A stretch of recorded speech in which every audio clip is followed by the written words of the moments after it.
Yun. So, literally po, marunong malilim. Sumisilip ng alahas. Yan po ako. Literally nagtuturo paano maghinapis ng alahas, gold, diamonds. Yun po ang expertise ko. Pero, sabi ko nga, may pangarap. Ang pagiging empleyado, not to be against with being empleyado, no? Maganda ang kita, pero may kulang. Agree po ba kayo doon? Yun. Kaya, kung makikita nyo, ito po yung mga racket ko. Niluto ng mani, benta-benta, gumagawa ng salad, benta-benta, at the same time, kahit longganisa. Maybe magtataka kayo, lalaki ng longganisa. Mahirap kayo magbalon. Di ba? Kaya mahaba yung longganisa ko. Pero, despite sa dami ng ginagawa, kulang pa din. Okay? Ang iPhone po, 3 beses pumatok sa buhay ko. Sino nga dito ang mga invite? Pakitaas ang kamay.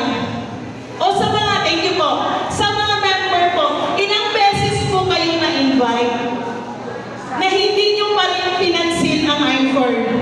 Sa akin po, sa buhay ko, 3 beses po. Una pong naging user itong kapatid ko.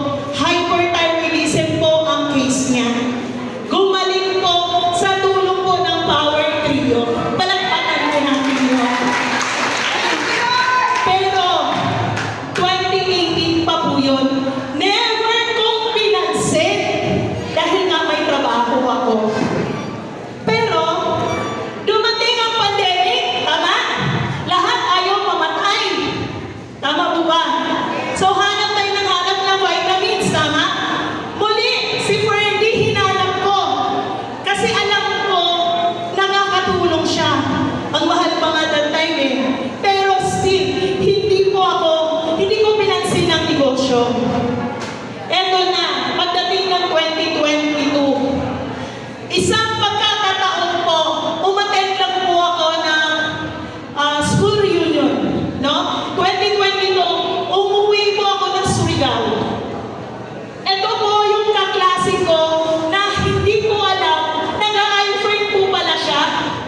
Pinabihan na lang ako sa isang event, not knowing, nag-prospect na pala siya. So pag-uwi ko ng Manila, eto na, isang text. Gusto mo ba ng iPhone? Yun lang po. Papantusin ko pa ba? O papalampasin ko pa? Diba? Siyempre, gusto ko dahil noong 2022 nga, ang ganda ng kitaan, pero hindi ako nagkaroon ng chance na maging member po dito. So, nung tinext ako nitong taong to, thank you po, Upline Janeline Apolinares, na isa sa mga top distributor from Davao, siya po ang nagdala sa akin dito. Hindi ko alam yung address sa Pasig, hindi ko alam yung address ng iPhone. Isang text lang, nagsabi agad ako, yes, pupuntahan ko yan, bigyan mo ako ng address.